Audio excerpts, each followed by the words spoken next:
नमस्कार दोस्तों, मेरा नाम है हिमांशु और स्वागत करता हूं मैं आपका खेल आखिर की नई वीडियो में। आज तारीख है 29 जून और लास्ट ईयर आज ही के दिन इंडिया साउथ अफ्रीका के अगेंस्ट T20 वर्ल्ड कप जीता था। काफ़ी खुशी की बात है आज की इस जीत को, या पिछले साल की इस जीत को आज 1 साल हो गया है। और अपने लिए भी कोई टारगेट सेट करके चलिए कि आज आप ऐसी मेहनत कर रहे हैं तो अगले साल आप इस समय आपके हाथों में ज्वाइनिंग लेटर होगा किसी ना किसी एकेडमी का।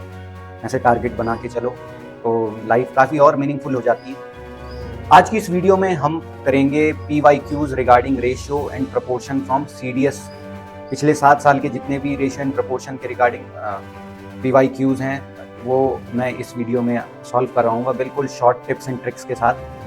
अपने बारे में थोड़ा सा बताते चलूँ तो मैंने 2 बार का NDA, 5 बार का CDS और 9 बार का FCAT रिटन एग्जाम क्वालिफाई किया है। तो ज़्यादा देरी ना करते हुए चलते हैं अपनी मेन वीडियो की ओर। तो शुरुआत करते हैं फिर अपने PYQs की। ये अपने बारे में, ये मैं अपना मार्क्स का स्कोर बताते चलूँ। IMA का मेरा बेस्ट स्कोर जो रहा है CDS के लिए दैट वाज 164। और जो मेरे मैथ्स के मार्क्स हैं मैं कोशिश करूँगा कि आपके 70 प्लस तो ला के ही रखूँ मैं, ठीक है। ये तो आज के टाइम पे तो मुझे भी मौका मिले यार, मैं 80 पार ले आऊँगा आज के CDS के पेपर में, है ना। तो this was my written score of CDS 1 2022 and this is my FCAT score 232 point something marks, 80 marks more, almost 81 marks more than the actual that normalized cutoff। तो चलिए दोस्तों शुरू करते हैं फिर, क्यों देरी करनी। लक्ष्य तो हर हाल में पाना है, तो पाके रहेंगे लक्ष्य, मेहनत करते जाओ अच्छे से, ठीक है। ये पहला क्वेश्चन CDS 1 2018 से लिया है मैंने। A/B दिया है, B/C ये दिया है, C/D ये दिया है एंड D/E ये दिया है and we have to find B/E। देखो कितना चिंदी सा सवाल दिया है, इसकी तो हमें ज़रूरत भी नहीं पड़ने वाली, ठीक है। देखो B/C तो B/C, क्योंकि C को और D को एलिमिनेट करना है तो C/D से मल्टीप्लाई कर देते हैं और इनटू D/E से मल्टीप्लाई कर देते हैं। तो देखो जब ये कटेगा तो हम पे जो आंसर आएगा वो क्या आएगा, B/E, यानी कि B/C है 3/4 इंटू C/D है 2/3 इंटू D/E है 3/4। तो 3 से 3 गया, 3 2 6 और ये है 16, काटा पीटी और कर लो तो आंसर आ जाएगा 3/8। ये है हमारा आंसर। कौन से ऑप्शन में है, ऑप्शन नंबर C। बताओ कितना आसान सवाल आया था। 6th और 8th लेवल पे जो सैनिक स्कूल का पेपर होता है ना, उसमें आते हैं ऐसे सवाल। देखो इस लेवल का सवाल भी पूछा है CDS में। 120 rupees is distributed among A, B and C so that A's share is 20 रुपए more than B's share and 20 rupees less than C's share। तो समझते हैं जरा इसको। देखो A को B से 20 रुपए ज़्यादा मिले हैं, जबकि A को C से 20 रुपए कम मिले हैं। अगर 120 रुपए बांटने होंगे, मैं इसको सॉल्व नहीं करवा रहा हूँ, सिंपल सा समझ रहे हैं। अगर तीनों में बराबर बांटे तो कुछ ये होगा। अब उसने बोला क्या कि ए को इससे 20 रुपए ज्यादा देने, तो 20 रुपए कम कर दो यहां से, और इस पे 20 रुपए ज्यादा है तो ये जो 20 रुपए कम करे वो इसी को ही दे दो। बात उतनी हो गई कि नहीं हो गई। तो इसका मतलब सी को मिले हैं 60, बी को मिले हैं 40 और सॉरी ए को मिले हैं 40 और बी को कितने मिले हैं 20। तो बात बन गई कि नहीं। और हमसे पूछा बी का शेयर, तो 20 रुपए। फालतू का सवाल है, कोई सॉल्व करने लायक चीज है भी नहीं, मैंने वैसे ही बता दी। ये सवाल बढ़ते हैं और ये अच्छा सवाल है। ऐसे कॉइन्स पे बेस्ड क्वेश्चंस भी पूछे जाते हैं, CDS हो या CGL हो। तो ये question is a good one question। A gentleman left a sum of 39,000 rupees to be distributed after his death among his widow, 5 sons and 4 daughters। देखो पत्नी, बेटे और बेटियां, इनमें बांटने पैसे। बांटने कैसे, if each son receives 3 times as much as a daughter, ठीक है, कि डॉटर को जितना मिला उसका 3 गुना हर बेटे को मिलेगा। And each daughter receives twice as much as their mother receives, जितना मम्मी को या उस जेंटलमैन की वाइफ को मिला उसका 2 गुना किसको मिलना चाहिए, बेटियों को मिलना चाहिए। तो what is the share of window. तो मान लेते हैं विडो का शेयर है 1, तो हर बेटी को कितना मिलेगा, 2 मिलेगा। कितनी बेटियां हैं, बेटियां थी 4, तो टोटल शेयर कितना हो जाएगा बेटियों का 8। बेटे कितने हैं? बेटे हैं 5। शेयर कितना हो जाएगा? 3 गुना हर एक डॉटर का। डॉटर को मिला है 2, तो हर बेटे को मिलेगा इसका 3 गुना, यानी कि 6। तो बेटों को टोटल कितना मिल गया 5 बेटे हैं तो 5 6 30। 4 बेटियां थी, हर किसी को 2 2, तो कितना हो गया 8। और वाइफ का कितना शेयर है? 1। तो इसका मतलब टोटल पार्ट्स कितने हो गए? 30, 8 और 1, यानी कि 39 पार्ट्स। 39 पार्ट्स टोटल है, जो कि किसके इक्वल होना चाहिए? 39,000 रुपीज के। तो एक पार्ट कितने के बराबर होगा? अगर 39 इसके बराबर है तो एक पार्ट होगा 1000 के बराबर। और वाइफ का कितना शेयर है? एक पार्ट ही है, तो वाइफ का share is 1000 rupees. This is our correct answer. देखो इतना आसानी से कर सकते हैं। 10 years before, the ages of a mother and her daughter were in ratio 3:1, or in another 10 years from now the ratio of their ages will be 13:7. What are their present ages? देखो पहले तो मैं आपको समझा देता हूँ बिना solve करे हुए इसको कैसे करना है। 10 साल पहले प्रेजेंट और 10 साल बाद। एक मूवी थी 20 साल बाद, जिसमें बड़ा ही फेमस गाना था, बेकरार करके हमें यूं ना जाइए, आपको हमारी कसम लौट आइए। तो कुछ वहां पे भी यही हुआ है, यहाँ पर भी 20 साल बाद की बात हो रही है। चलो देखते हैं। अब देखो उसने सवाल में बोला है कि अब से 10 साल बाद जो उनकी एज का रेशियो होगा दैट विल बी 13:7। सिंपल सा इसका मतलब है कि जो अभी उनकी प्रेजेंट एज होगी, अगर उसमें मैं 10 जोड़ दूं तो जो बेटी की एज होगी वो 7 का मल्टीपल बन जाएगी। देखो करंट एज में अगर मैं 10 जोड़ दूं तो 7 का मल्टीपल बनना चाहिए। क्या यहाँ पर 10 जोड़ के आएगा? नहीं। क्या यहाँ पर आएगा? हाँ। यहाँ पर भी आएगा, यहाँ पर नहीं आएगा। हमारा आंसर इन दो में से कोई एक होने वाला है। अब समझते हैं, 10 साल बाद जो माता जी होंगी उनकी एज 13 का मल्टीपल होंगी। क्या 10 साल बाद 75 में 10 ऐड करेंगे तो 13 का मल्टीपल बनेगा? नहीं। क्या ये बनेगा? हाँ पक्का। हमारा जो आंसर है वो बी है। कौन सा है? बी। अब इसको सॉल्व कैसे करेंगे? तो सॉल्व करने के लिए मैंने कल क्रॉस प्रोडक्ट वाला तरीका बताया था। देखो अभी है 3:1, बाद में है 13:7। कितने साल का अंतर आ गया? यहां भी आ गया 20 साल का और यहां भी आ गया 20 साल का। मल्टीप्लाई कर दो, 7 3 21, 13 1 13। दोनों का डिफरेंस कितना आ गया? 8। 21 और 13 का डिफरेंस 8। यहां इसको इससे करेंगे 260, इसको इससे करेंगे 140। सिंपली ये देख लो यार, यहाँ पे भी क्रॉस मल्टीप्लाई करना और डिफरेंस निकालना है। इनका डिफरेंस कितना है? 6। 6 को 20 से मल्टीप्लाई कर दो, कितना आ जाएगा? 20। कितना आ जाएगा? 20। यानी 8 की वैल्यू कितनी हो गई? 120 हो गई। तो 1 की वैल्यू कितनी होगी? 15 होगी। 1 की वैल्यू 15, यानी कि ये जो है ये है 15 और ये जो है ये है 15 3 45। ये समझ में आया आपके या नहीं आया? 1 की वैल्यू हो गई 15, तो 3 की वैल्यू होगी 45 ईयर्स। अब ये कब की एज है? ये है प्रेजेंट से 10 साल पहले की। तो अभी की एज कितनी होगी? जो 15 है, 1 की वैल्यू है 15, तो अभी की एज कितनी हो जाएगी? 10 प्लस कर देंगे 25, और इसमें भी 10 प्लस कर देंगे माता जी की एज में, तो ये कितनी हो जाएगी? 55। कौन सा ऑप्शन है? ऑप्शन नंबर बी, ये हमारा सही ऑप्शन है। देखो चुटकियों में होंगे सवाल, चुटकियों में ऐसे करेंगे सवालों को। अगले सवाल पे बढ़ते हैं, और बहुत बहुत बहुत ही ज़्यादा इम्पोर्टेंट सवाल, बहुत बहुत ज़्यादा इम्पोर्टेंट सवाल। जो ऐसा सवाल करेगा उसके तो चांसेस पूरे पूरे होने चाहिए भाई या सीडीएस क्लियर करने के। मैथ्स का सेक्शन में वो पक्का बहुत अच्छा स्कोर करेगा और डेफिनेटली उसके 150 प्लस होने चाहिए स्कोर। अब कैसे करेंगे इस सवाल को? तो ध्यान देना है, हमने ये 2√2 और इधर है 2√3। क्या यहाँ से हम कुछ ऐसा बना सकते हैं? तो आप बोलोगे हाँ भैया 2 के कर देते हैं फैक्टर्स, 2 × 2, और √6 को लिख देते हैं √2 × √6। अब दूसरी चीज आपने देखा a+b/a-b वाला फॉर्मेट है, तो आपको ये भी क्लिक हो गया होगा कि यहाँ पे कॉम्पोनेंडो एंड डिविडेंडो लगाना है। क्या लगाना है? Componendo and dividendo. तो चलो शुरू कर लेते हैं। तो मैंने x को लिख दिया, इसको 2 × 2 लिख सकते हैं, और इसको लिख दिया मैंने √2 × √3। बोलो क्या गलत किया? कुछ भी नहीं, ये समझ में आया होगा। अब एक बार मैं अपॉन में ले आता हूं 2√2, तो इधर क्या बच गया?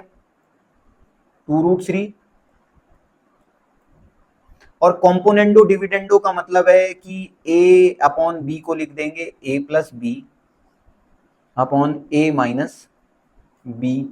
ऐसे ही इधर भी करेंगे, ऐड करेंगे तो ये हो जाएगा 3√3 प्लस √2 अपॉन, इसमें से ये माइनस होगा तो 2√3 में से √3 तो बचेगा √3 माइनस √2। ये आया होगा समझ में। ऐसे ही अब मुझे क्या करना है, x के अपॉन में ले आना है 2√3, क्या ले आना है 2√3, तो बचेगा कितना इधर 2√2 अपॉन √2 प्लस √3। फिर से जब हम कॉम्पोनेंटो डिविडेंडो लगाएंगे तो ये कुछ ऐसा, और इधर कॉम्पोनेंटो का मतलब है इसको ऐड, तो 3√2 प्लस √3 अपॉन, इसमें से इसको माइनस कर देंगे तो कितना आएगा √2 माइनस √3। ये समझ में आ गया होगा। अब उसने क्या बोला है, इस वाले को और इस वाले को ऐड करना है, तो देखो क्या मुझे ये और यही तो ऐड करना है, तो तुम बोलोगे हाँ, ये ऐड करने का मतलब है कि इधर इसको और इसको ऐड करके हमारा जो रिजल्ट आएगा, यानी कि 3√3 प्लस √2 अपॉन √3 माइनस √2, इसको और 3√2 प्लस √3 अपॉन √2 माइनस √3, इन दोनों को हमने क्या करना है, ऐड करना है। अब हमने देखा कि डिनोमिनेटर ऑलमोस्ट सेम है, बस साइन आगे पीछे है, तो मैंने कहा माइनस ले लेते हैं, क्या कॉमन ले लेते हैं माइनस, तो इधर साइन बदली हो जाएंगे कि नहीं, ये भी समझ में आ गया। अब डिनोमिनेटर एग्जैक्टली सेम बन गए। सेम बनने का मतलब है जब डिनोमिनेटर सेम हो गए तो इनको हम डायरेक्टली जो भी है सब्ट्रैक्ट कर लेंगे यहाँ पे, तो 3√3 में से माइनस करेंगे √3 तो कितना बचेगा 2√3, √2 में से माइनस करेंगे 3√2, कितना बचेगा माइनस का 2√2, अपॉन में कितना है √3 माइनस √2, कॉमन कितना ले लेंगे 2, तो बचा कितना √3 माइनस √2 अपॉन √3 माइनस √2, और ये कटा फटा तो आंसर क्या आ गया 2। बहुत बहुत गजब का सवाल है भैया, बहुत बहुत गजब का। ऑप्शन नंबर डी जो है हमारा सही, और बहुत इंपॉर्टेंट सवाल है। अगला सवाल और बहुत ही चिंदी सा सवाल, बहुत बहुत आसान। देखो a/b c/d के बराबर है और इतना है, तो मैंने आपको पहले भी बताया जब कभी भी ऐसा होगा तो a plus C upon B plus D बराबर होगा, और उसी से ही ये भी चीज निकल के आई, तो इसका मतलब a square upon B square किसके बराबर होने वाला है, C square upon D square के बराबर होने वाला है, यानी कि कितना 1 और 6 का स्क्वायर यानी 1/36। अब हमें यही तो निकालना है, तो क्या मैं सीधा a square plus C square upon B square plus D square, ये जब आपस में बराबर है तो ये किसके इक्वल होगा, इसी के ही इक्वल होगा, यानी कि आंसर कितना आने वाला है 1/36। ये सब मैं पुरानी वीडियोस में डिस्कस कर चुका हूँ। यहाँ पर ये समझने वाली बात ये है कि ये जब इसके बराबर है तो ये वाला रेशियो इसके बराबर होगा, यानी कि आंसर 1/36 आएगा। आपने सिंपली ये देखना है ए और बी का रेशियो है इतना, तो इनके स्क्वायर्स का रेशियो क्या होगा 1/36, और सीधे धड़ाम से टिक मारना है, हो जाएगा ये सवाल। लेकिन सवाल अगर ये हो जाए ए स्क्वायर रेशियो बी क्यूब, अगर ये पूछ देता वो हमसे ऐसा कुछ, सी स्क्वायर ऐसा कुछ वो हमसे पूछ दे, तो इसका आंसर नॉट डिफाइंड होगा। इसका आंसर क्या होगा, नॉट डिफाइंड, क्योंकि ये लाइक क्वांटिटीज नहीं है, ये स्क्वायर है ये क्यूब है, हमें यहाँ जो है इनकी पावर सेम करनी होगी। ये रेशियो है, रेशियो जो है कंपैरिजन होता है सेम क्वांटिटीज का, हम इनका कंपैरिजन नहीं कर सकते, इसका आंसर नॉट डिफाइंड आएगा। अगर आपके मास्टर जी बोलेंगे कि ए की वैल्यू पुट कर दो 1, बी की वैल्यू पुट कर दो 6 और सॉल्व करके निकालो, नहीं, वो आंसर नहीं निकलेगा, गलत होगा वो। समझ में आ रहा होगा आपको ये। अगला क्वेश्चन, अगले क्वेश्चन पे बढ़ेंगे, और बहुत बहुत प्यारा सवाल, पूरे सीडीएस का मुझे लगता है रेशियो प्रोपोर्शन का सबसे प्यारा खूबसूरत सवाल है ये। मैं पहले भी आपको बता चुका हूं, अगर कोई भी रेशियो इक्वल है तो उनका सम आपस में इक्वल होगा, और उनका ऐसे ही डिफरेंस भी आपस में इक्वल होगा। तो अब जरा इनका सम करके देखते हैं। तो देखो जब हमने इनका सम किया तो क्या बात बनी, अगर मैं इन दोनों को सम करता हूं तो a प्लस बी अपॉन, ऐसे ही नीचे वालों का भी कर देंगे, सबका ही सम कर देते हैं, प्लस सी, ऊपर वाले तीनों प्लस और नीचे वाले सब प्लस हो जाएंगे, तो कितना आएगा twice of A plus B plus C, और काटा पीटी करके आंसर कितना आ गया 1/2। अब एक और चीज मैंने बताई थी कि इनका डिफरेंस भी आपस में इक्वल हो सकता है, तो अगर मैं इन दोनों का डिफरेंस ले दूं तो a माइनस बी अपॉन नीचे इन दोनों का डिफरेंस, तो सी से सी गया, कितना आएगा बी माइनस ए। क्या एक दोनों के बिल्कुल उल्टा है, यानी कि आंसर क्या आ जाएगा, माइनस का 1 आ जाएगा। तो इसका मतलब देखो, कहने का मतलब ये है कि ये जो होता है ये किसके इक्वल भी है, इनके एडिशन के इक्वल भी है, और यही चीज किनके इक्वल भी है, इनके डिफरेंस के इक्वल भी है। बात आ रही है समझ में? तो इसका मतलब है this three ratios are equal, then which one of the following statements is correct. जब तक हमें कोई भी एडिशनल कंडीशन नहीं दी है, it means the value of each fraction will be either equal to half और ईदर इक्वल टू -1। कौन से ऑप्शन में है, ऑप्शन नंबर सी में। बहुत बहुत खूबसूरत सवाल, बहुत बहुत खूबसूरत।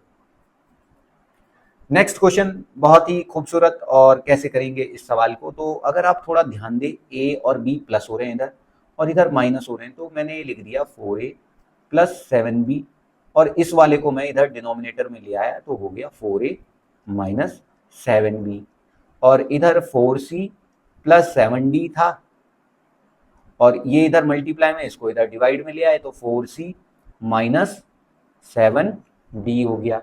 अब आपको 36 बार बता दिया है, ऐसा कोई भी फॉर्मेट हो, कॉम्पोनेंडो एंड डिविडेंडो लगा दो। तो कॉम्पोनेंडो डिविडेंडो लगाएंगे तो दिस प्लस दिस कितना हो जाएगा 8a, upon this minus this कितना हो जाएगा 14b, बराबर ऐसे ही इधर हो जाएगा 8c अपॉन 14d।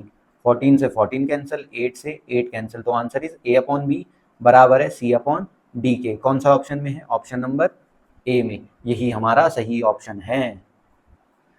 अगला सवाल देखो, आदमी फिर से मर गए, और आपको ध्यान होगा पिछली बार था 39,000, इस बार कितना आ गया 3,90,000। देखो कितना सवाल, देखो क्या रिपीट हो रहा है यार, रिपीट हो रहा है सवाल कुछ हद तक। अब ध्यान दो, किस किस में बांटना है, एक बीवी है, 5 लड़के हैं और 4 बेटियां हैं, और बांटना किस हिसाब से है, क्या बोला उसने, बेटे को कितना मिला है, 3 गुना मिला है, हर बेटी को जो भी शेयर मिला है, और each daughter should receive twice as much as their mother receives. तो सबसे पहले माता जी को मिल गया 1 हिस्सा, तो हर बेटी को कितना मिला 2 हिस्सा, और हर बेटे को कितना मिलेगा, इसका 3 गुना यानी कि 3 हिस्से, सॉरी इसका 3 गुना यानी कि 6 हिस्से। तो कहने का मतलब कुल मिला के बेटियों का शेयर हो गया 8, बेटों का शेयर हो गया 30, और वाइफ का शेयर हो गया 1। टोटल पार्ट्स कितने हो गए 39, जिसकी वैल्यू कितनी दी है 3,90,000 रुपए। ठीक है, और अब देखो कि क्या पूछा है, वाइफ का शेयर, तो वाइफ को मिला है 1 शेयर, 39 इसके बराबर है, तो 1 किसके बराबर होगा, 10,000 के बराबर होगा या नहीं होगा। कौन सा ऑप्शन सही है, ऑप्शन नंबर सी। आपने देखा ना कि पहले कौन सा क्वेश्चन पे कैसे क्वेश्चन पूछा था, सेम सवाल था, बस 1 जीरो की कमी थी, तो आंसर में भी 1 जीरो कम, 1 जीरो बढ़ गया तो आंसर में भी 1 जीरो ज्यादा हो जाएगा। कल की डेट पे वो ये भी पूछ सकता है बेटियों का शेयर, तो बेटियों का शेयर है 8, 1 की वैल्यू 10,000, 8 की वैल्यू 80,000। एक बेटी का शेयर कैसे निकालेंगे, तो कुल कितनी बेटियां हैं 4, 4 से डिवाइड कर देंगे, आ जाएगा। अगला सवाल है, the monthly incomes of A and B are in this ratio. A और ये है बी, इनकी है इनकम 4 और 3, और खर्चा कितना हो जा रहा है इनका 3:2। तो हमें इनकी सेविंग्स कितनी बताई है, दोनों की सेविंग्स है 600। देखो इस बार मैं तुम्हें अपना वो तरीका बताता हूँ। देखो इधर फासला कितने का है, 1 का, इधर भी फासला कितने का है, 1 का। देखो होना भी ऐसा ही चाहिए ना, क्योंकि हर कोई बराबर सेव कर रहा है, तो इधर जितना कम उधर इतना कम। और उसके लिए मैंने क्या कंडीशन बताई थी कि इनका फासला जो है क्या होना चाहिए, इक्वल होना चाहिए। इधर कितने का फासला है 1, और इधर भी कितने का फासला है 1 का। बात आई ना ये समझ में। इस 1 की वैल्यू सवाल में कितनी है, इस वाले 1 की वैल्यू सवाल में कितनी बताई है 600। देखो ये वाला फासला जब हम सेम रखेंगे तो ये खुद ब खुद बैलेंस हो जाएगा। ठीक है, तो कितना अंतर है 1 का, और इनकम में से एक्सपेंडिचर गया तो सेविंग्स आएगी ना, यही 1 किसके बराबर है 600 के बराबर है। तो हमसे क्या पूछा है, मंथली इनकम ऑफ ए, जो कि कितना है 4 पार्ट्स, 1 की वैल्यू 600 है, तो 4 की वैल्यू कितनी होगी 2400 होगी। जो क्रॉस प्रोडक्ट वाला तरीका है उससे हम कैसे करेंगे, 4 और 3, 3 और 2, और हर जगह कितना बचा है, इधर भी 600 और इधर भी 600, कैसे करेंगे, क्रॉस मल्टीप्लाई करेंगे, 4 2 ज़ा 8, 3 3 ज़ा 9, दोनों का डिफरेंस कितना आया? 1। 1800 1200 डिफरेंस कितना आया? 600, यानी एक की वैल्यू कितनी है? 600। हमें इनकम निकालनी है ए की, वो कितना है? 4 पार्ट्स है, तो एक की वैल्यू 600 तो 4 की वैल्यू 2400 हो जाएगी। यही इसका सही ऑप्शन होगा।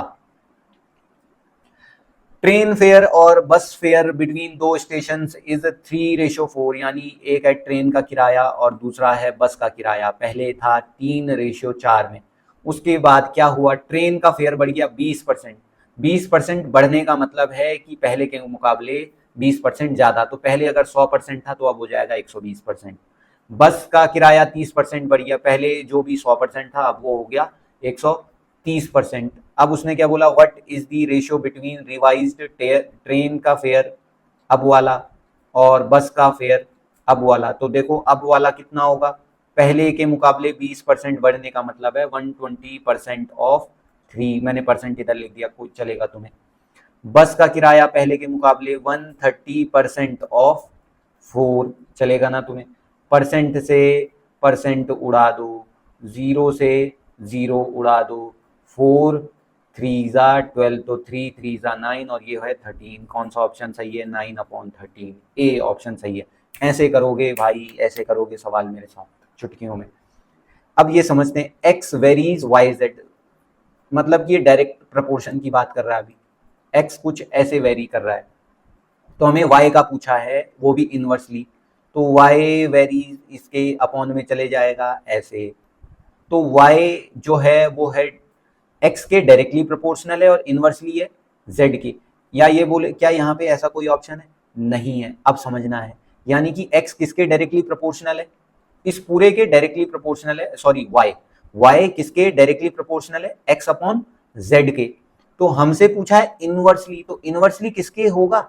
इसके जस्ट उल्टा कर देंगे, ऐसे लिख सकते हैं ना इसे। ये आती है बात समझ में कि नहीं आती? अगर इसके डायरेक्टली है तो इसके रेसिप्रोकल के क्या होगा? इनवर्सली होगा। और इसका रेसिप्रोकल क्या है? ये, यानी कि ये एक्स, ये सब, यानी कि हम चाहे तो इसका उल्टा भी लिख सकते हैं कि y इनवर्सली प्रोपोर्शनल है किसके? इसके जस्ट, इसके डायरेक्टली है तो इसका इनवर्सली क्या होगा? z upon x. z upon x कौन सा ऑप्शन में? इसके, ये देखो z अपॉन एक्स के इनवर्सली प्रोपोर्शनल है और इसके डायरेक्टली प्रोपोर्शनल है, z अपॉन एक्स। समझ में आना चाहिए। ये एक और अच्छा सवाल, इफ p की वैल्यू इतनी है तो हमें इसकी वैल्यू निकालनी है। अब देखो कैसे करेंगे। तो मैंने क्या बोला? जब कभी भी कोई ऐसा फॉर्मेट समथिंग प्लस समथिंग और same thing minus same thing, तो कंपोनेंडो एंड डिविडेंडो लगा दो। p के नीचे कुछ नहीं है मतलब 1 है, तो p plus 1 upon p minus 1 किसके बराबर आ रहा है? देखो इसमें ये प्लस करोगे तो ये कट जाएंगे, तो बचेगा क्या? Twice of root 3 plus 2 upon twice of, देखो इस बार ये दोनों कट जाएंगे तो ट्वाइस ऑफ 3 माइनस 2, और 2 से ये भी कट जाएगा। ये समझ में आया होगा कि नहीं आया? अब ध्यान दो कैसे करेंगे। ये पूरे का रूट है, इसको इधर भेज दो, तो p plus 1 upon p minus 1 का होल स्क्वायर किसके बराबर हो गया? 3q plus 2 upon 3q minus 2। तो p square plus 1 plus 2p आती है ना आइडेंटिटी, और इधर p square plus 1 minus 2p बराबर 3q plus 2 upon 3q minus 2। इतना आया समझ में? अब ध्यान देना क्या होगा आगे। यहाँ कितना बोला है? माइनस का 3pq बोला है, माइनस का 3pq।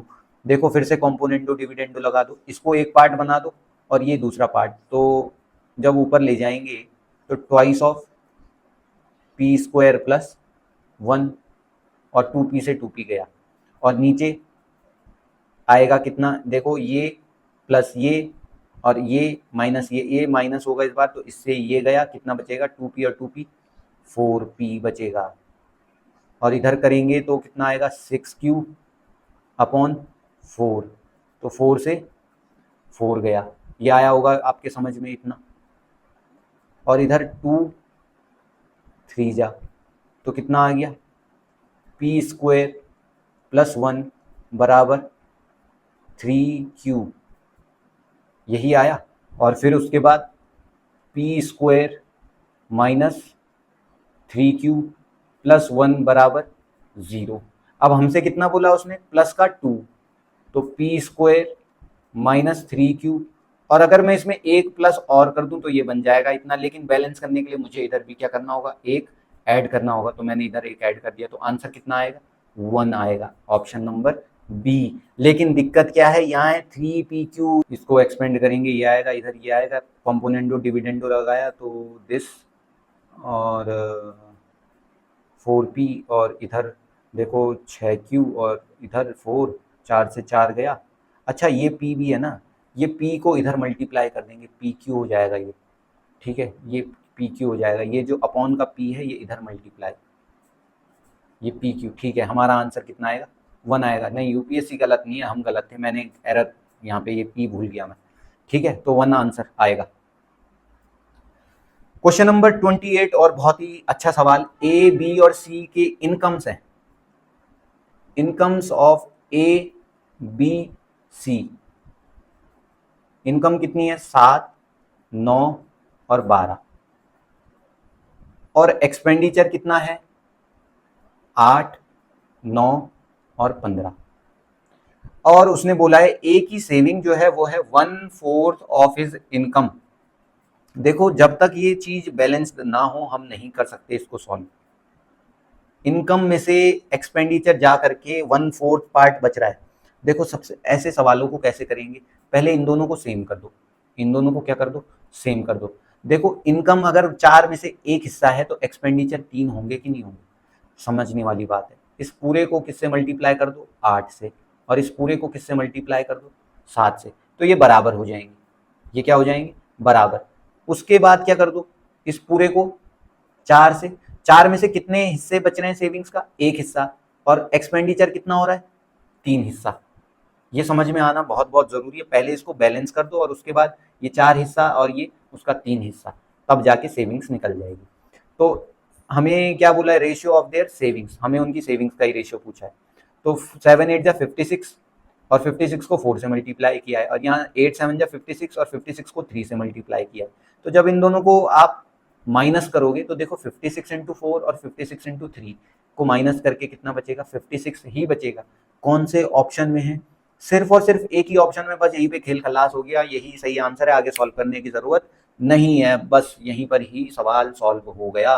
देखो कितना आसान बना, ये बहुत धांकड़ सा सवाल दिख रहा है, लेकिन पढ़ते हैं इसे। इफ रूट एक्स प्लस 20, फिर से ये और नीचे ये और ये, तो अब आपको ध्यान देना है a प्लस बी अपॉन में a माइनस बी है, तो पक्का यहाँ पे भी कॉम्पोनेंडो एंड डिविडेंडो लग रहा है। लेकिन मैं आपको एक चीज बताता हूँ, 20 में क्या प्लस कर दें कि एक परफेक्ट स्क्वायर बन जाए, तो आप बोलोगे कि 5, क्या 5 में से एक माइनस करके भी परफेक्ट स्क्वायर आ रहा है, तो आप बोलोगे हाँ यार 4 आ रहा है।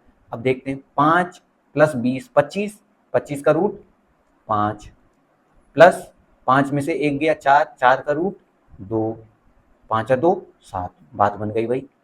यहाँ पे अपॉन में 5 माइनस 2, 5 माइनस 2 3, अरे बात बिल्कुल बन गई। तो x की वैल्यू है 5, x की वैल्यू 5, तो 5 ये कितना हो गया 25, ये कितना हो गया 4, 25 इंटू 4 का रूट बोल रहा है ये हमसे, कितना है, 25 का रूट है 5, 4 का रूट है 2, तो 5 दूनी 10, यही हमारा सही ऑप्शन है।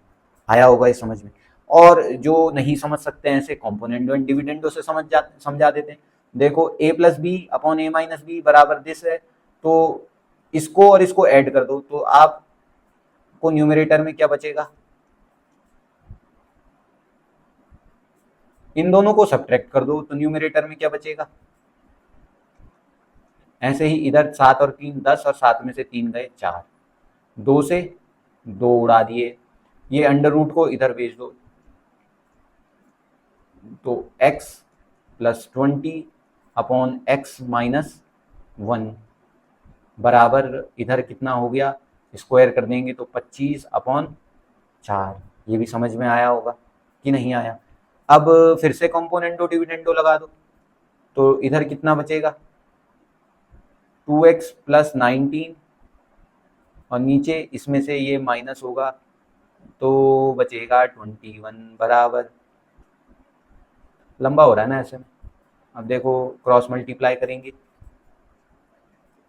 नहीं ऐसे मत करो, यहीं पे क्रॉस मल्टीप्लाई कर दो तो ये हो जाएगा 4x प्लस 20 बराबर 25x माइनस 25।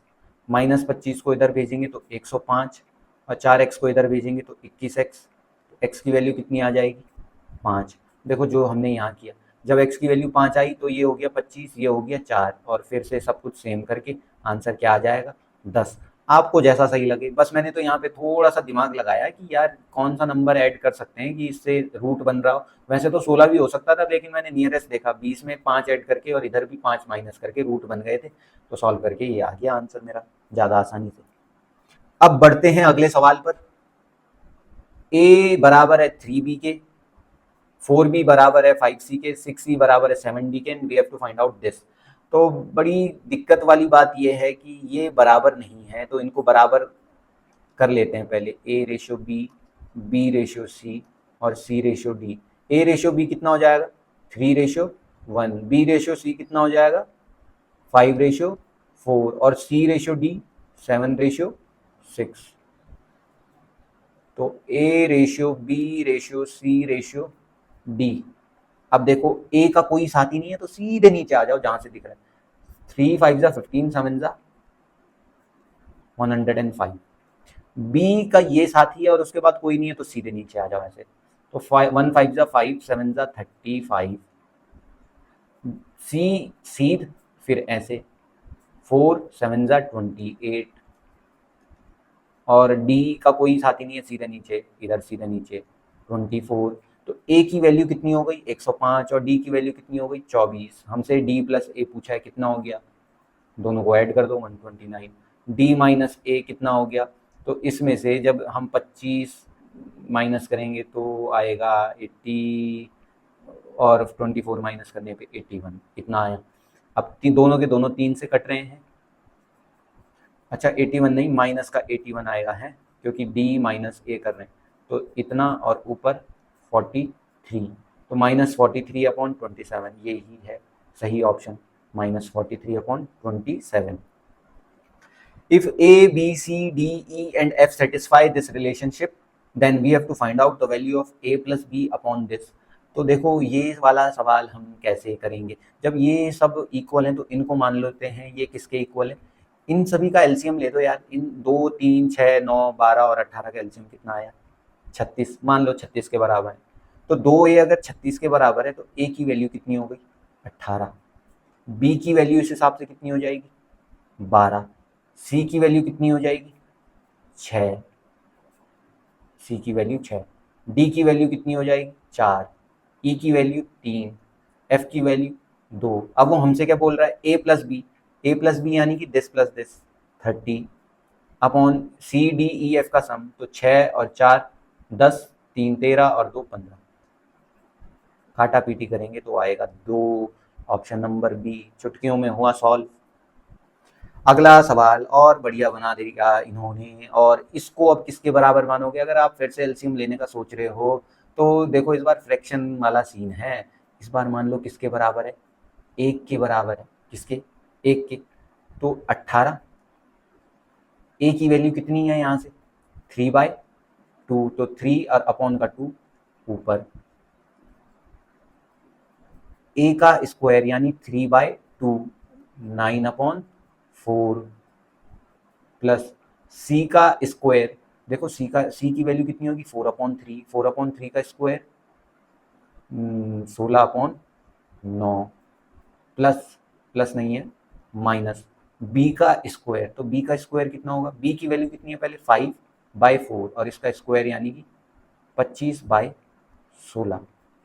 सही करा है ना। सी की वैल्यू कितनी आ रही है 4/3, तो 4 16 ये, ए की वैल्यू 3/2, ठीक है ठीक है। अब इनका एलसीएम कितना आएगा 16 और 4 का एलसीएम है 16 और 16 और 9 का एलसीएम 16 की टेबल में 144 ही, तो ये काटा पीटी करेंगे तो 6 6 दूनी 12,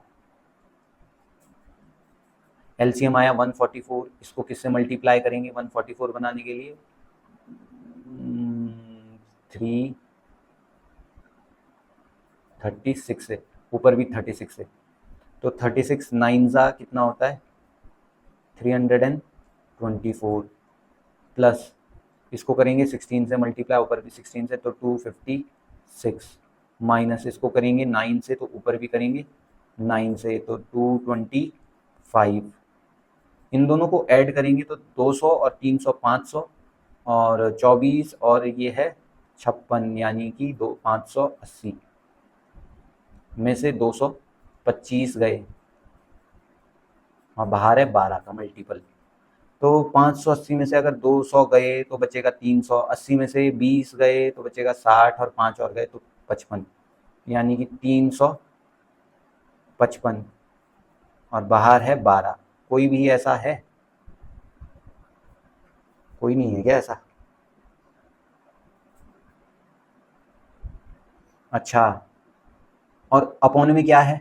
यहाँ तो अपॉन में भूल ही गए, अपॉन में कितना है 144, अपॉन में कितना है यहाँ रूट के अंदर 144, तो रूट के बाहर कितना आ जाएगा 12, तो 12 से 12 गया तो रूट 355, ये हमारा सही ऑप्शन हो जाएगा। समझ में आया होगा ये भी आपकी। अगला सवाल और बहुत आसान सवाल, देखो ए बी सी और डी के रेशियो दिए हैं और पूछा क्या है इनके स्क्वायर्स का रेशियो है, निकाल सकते हैं? हाँ निकाल सकते हैं बिल्कुल, लेकिन वहीं अगर कोई स्क्वायर होता या कोई क्यूब होता तो नहीं निकाल सकते थे, या वहीं कहीं पे पावर 1 होती और कहीं पावर 2 होती तो भी हम नहीं निकाल सकते थे। ये ध्यान में रखना है कि डिग्री हमेशा सेम होनी चाहिए। तो ए की वैल्यू इतनी है तो ए स्क्वायर कितना हो जाएगा 4 माइनस का, बी स्क्वायर कितना हो जाएगा 3, सी स्क्वायर कितना हो जाएगा 2 और डी स्क्वायर कितना हो जाएगा 1। ए स्क्वायर 4 माइनस 3 प्लस 2 माइनस 1, 3 और 1 4 ये आपस में गए, 3 और 1 4 ये आपस में गए, 2 और 2 का रेशियो 1, बात खत्म। ये आया होगा आपके समझ में। अगला सवाल देखो, फिर से ध्यान दो, हमसे M N P Q ratio दिया है और हमसे फिर से डिग्री 1 है सबकी, हाँ निकाला जा सकता है। एम के बदले क्या पुट कर दोगे 2, तो 2 1 जा 2, पी कितना है पी की 3, तो 4 3 जा 12 रेशियो, एन की वैल्यू 2 प्लस 3 क्यू की वैल्यू 4, तो 3 इंटू 4 12, रेशियो पूछा है देखो आपस में बराबर है ना, कट जाएंगे 1:1 आ गया। इतना आसान है यार, इतना आसान है, करते रहो मेरे साथ रह के, जो है सीख जाओगे एक एक करके, 70 मार्क्स से ज़्यादा लाओगे गारंटीड है। और एफ कैट में तो यूं करोगे यूं, ठीक है, एफ कैट तो कुछ है ही नहीं पेपर। अगला सवाल और एक और खूबसूरत सा सवाल, A plus B ratio B plus C ratio C plus A is equal to 5:7:6, then what is the value of this.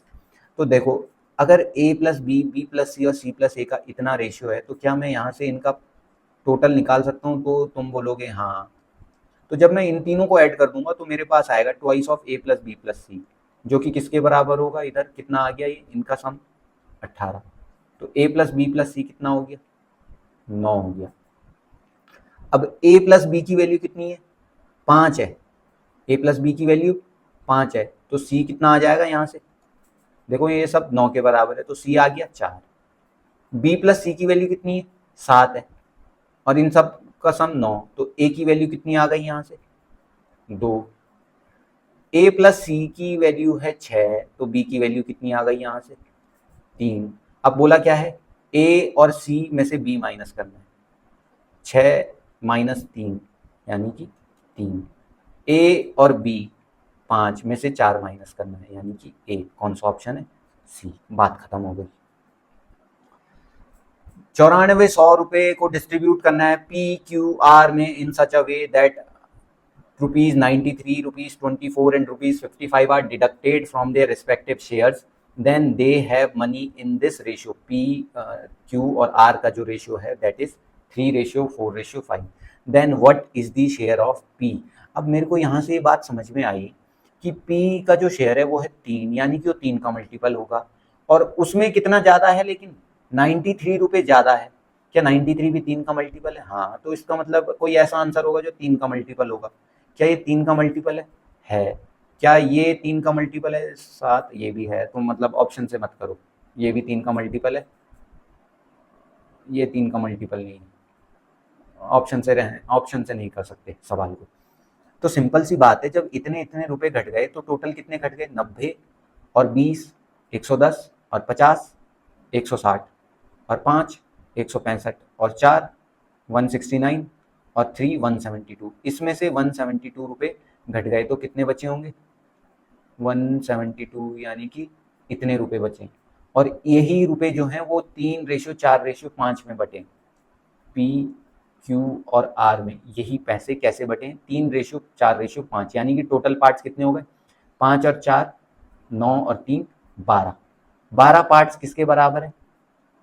इसके बराबर है। तो एक पार्ट किसके बराबर होगा? डिवाइड कर लो। 12 7 जा 84, 10 8 बचा, 12 6 जा और 12 9 जा।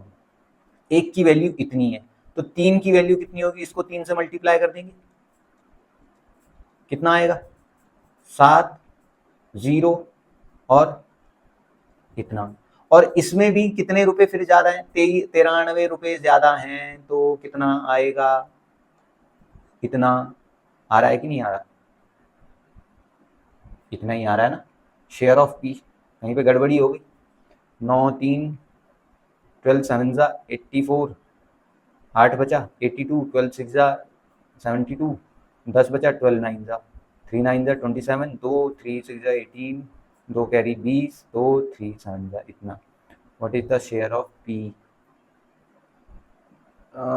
in such a way that if इतना इतना are deducted from their respect then they have money in this? What is the share of P? यार P का शेयर तो इतना ही होना चाहिए, लेकिन वो शायद कुछ ऐसा बोल रहा है कि 93 रुपए डिडक्ट करने के बाद शेयर कितना होगा, तो तब आंसर कितना होगा? 2307 इतना। बाकी तो क्वेश्चन सही है करा हुआ। P varies directly as this, and when x is equal to this, y is equal to this, z is equal to this, then p is equal to 70. We have to find out the value of p when x is equal to इतना, y is equal to इतना, and z is equal to इतना। ऐसे सवालों को कैसे करना है? देखो, p is directly proportional to x square plus y square plus z square की। तो आपको पता होगा जब भी प्रोपोर्शनलिटी का साइन को इक्वल टू में बदलो तो यहाँ पर एक कांस्टेंट आ जाता है। तो सिंपल है, p इस रिलेशन को हमेशा और हमेशा फॉलो करेगा, जहाँ पे कांस्टेंट की वैल्यू जो भी ये k है वो हमेशा सिंपल एक ही आंसर रहेगा उसका। तो इसका मतलब p की वैल्यू पहली बार कितनी दी है? 70 बराबर k, और इसकी वैल्यू कितनी दी है? 1 का स्क्वायर 1 प्लस 2 का स्क्वायर 4 और z का स्क्वायर यानी कि 9। और अगली बार p की वैल्यू निकालनी है। k की वैल्यू अगली बार k ही रहेगी, और x की वैल्यू अगली बार -1 कर दी तो स्क्वायर हो गया 1, y की वैल्यू हो गई 1 तो स्क्वायर भी 1, और z की वैल्यू हो गई 5 यानी इसके स्क्वायर इतना। k से k कैंसल हो जाएगा, 9 और 4 13 और 1 14, ये आ गया 14। 14 कितने जा? 5 जा, ये कितना आ गया? 27। p की वैल्यू कितनी आ जाएगी? 27 5 जा 135। ऑप्शन सिंपल सा है ये सवाल। देखो, और देखो a x plus Y, Y plus Z और z प्लस एक्स का रेशियो ये है, और x plus Y plus Z की वैल्यू है 14। We have to find out ये स्क्वायर। तो ध्यान दो, अगर हम इनको ऐड कर देंगे तो आएगा twice of x plus Y plus Z, जो कि किसके बराबर आएगा? इधर 6 5 और ये 14। तो x plus Y plus Z कितना आ जाएगा यहाँ से? 7, जबकि actually x plus Y plus Z कितना दिया है? 14। समझ में आ रही होगी बात। तो यहाँ से x प्लस वाई 3 के बजाय कितना हो जाएगा? 6, y प्लस जेड 5 के बजाय कितना हो जाएगा? 10, और z प्लस एक्स इसके बजाय एक्चुअली की वैल्यू कितनी हो गई? 12। देखो, x plus Y plus Z आ गया 7, और हमें क्वेश्चन में एक्चुअल वैल्यू कितनी दी है? 14। तो इसका मतलब एक पार्ट की वैल्यू कितनी हो गई? 2। तो 3 पार्ट की वैल्यू 6, 5 की वैल्यू 10, 6 की वैल्यू 12। x प्लस वाई कितना है? एक्चुअली 6, और तीनों का सम कितना है? 14। तो z कितना आ गया? 8। y प्लस जेड कितना है? 10। तो x कितना आ जाएगा? 4। z प्लस एक्स है 12, तो y कितना आ जाएगा? 2। अब हमसे ये पूछा है इनके स्क्वायर्स का सम, तो इनके स्क्वायर्स का सम कर दो। ये इसका स्क्वायर कितना हो गया? 64, प्लस इसका स्क्वायर 4 प्लस इसका स्क्वायर 16, कितना आ जाएगा आंसर 84। हो गया ये, बिंदास। अगले सवाल पे बढ़ते हैं। The ratio of sum of two numbers to their difference is this. दो नंबर्स के सम और उनके डिफरेंस का रेशियो है ये। देखो यहाँ से साफ पता चल रहा है कि दो नंबर अगर हम ए और बी मान ले तो उनका सम और उनके डिफरेंस का जो रेशियो है वो है 5:1। ये दिया है उसमें, तो कुछ करने की ज़्यादा ज़रूरत नहीं है। साफ दिख रहा है 3 और 2 5, 3 में से 2 गया 1। साफ साफ दिख रहा है कि ए की वैल्यू होगी 3 और बी की वैल्यू होगी 2। और कुछ होते हैं जिनको तब भी यकीन नहीं आएगा, तो उनको क्या करना है, यहाँ पे कॉम्पोनेंडो एंड डिविडेंडो लगाना है। तो कितना हो जाएगा ऊपर 2a, नीचे कितना हो जाएगा 2b, इधर 6 और इधर 4, 2 से 2 गया, इधर रेशो 3:2, तो ए की वैल्यू 3, बी की वैल्यू 2। देखो कितना आसान है। अब उसने आगे क्या बोला, what is the ratio of, किसका रेशियो, सम ऑफ देयर स्क्वायर्स, उनके स्क्वायर्स का sum, to difference of their squares, और उनके स्क्वायर्स का डिफरेंस, ये निकालना है हमें। देखो ए रेशियो बी कितना आ गया, इतना, तो इनके ए स्क्वायर अपॉन बी स्क्वायर कितना आ जाएगा 9/4। और अब इसमें हमें ये निकालना है ना ये, तो क्या है, हम इसमें कॉम्पोनेंट और डिविडेंडो लगा सकते हैं। तो तुम बोलोगे हाँ, जो कि कितना आ जाएगा 9 और 4 13 और नीचे 5। कौन सा ऑप्शन है, ए ऑप्शन, खल्लास। तो दोस्तों ये था इस वीडियो में। उम्मीद है आपको ये वीडियो पसंद आई होगी। रेशियो एंड प्रपोर्शन के जितने भी सवाल थे पिछले 7 सालों के, वो मैंने पूरे के पूरे इस वीडियो में कवर किए हैं। उम्मीद है आपको ये वीडियो पसंद आई होगी। ज़्यादा से ज़्यादा इस वीडियो को शेयर करना अपने साथ वालों के साथ, मुझे बड़ी खुशी होगी। इस वीडियो को ज़्यादा से ज़्यादा व्यूज़ देना, लाइक करना अगर आपको पसंद आई होगी, और पूरी कोशिश करना कि ज़रूरतमंद जो डिफेंस एस्पिरेंट्स हैं वहाँ उन तक ये वीडियो पहुँच सकें। जो चीज़ समझ में ना आई होगी कमेंट में ज़रूर पूछना, मैं जवाब दूंगा। और जल्द ही मिलेंगे एक नई वीडियो के साथ। तब तक के लिए धन्यवाद। जय हिंद और माँ भारती की जय।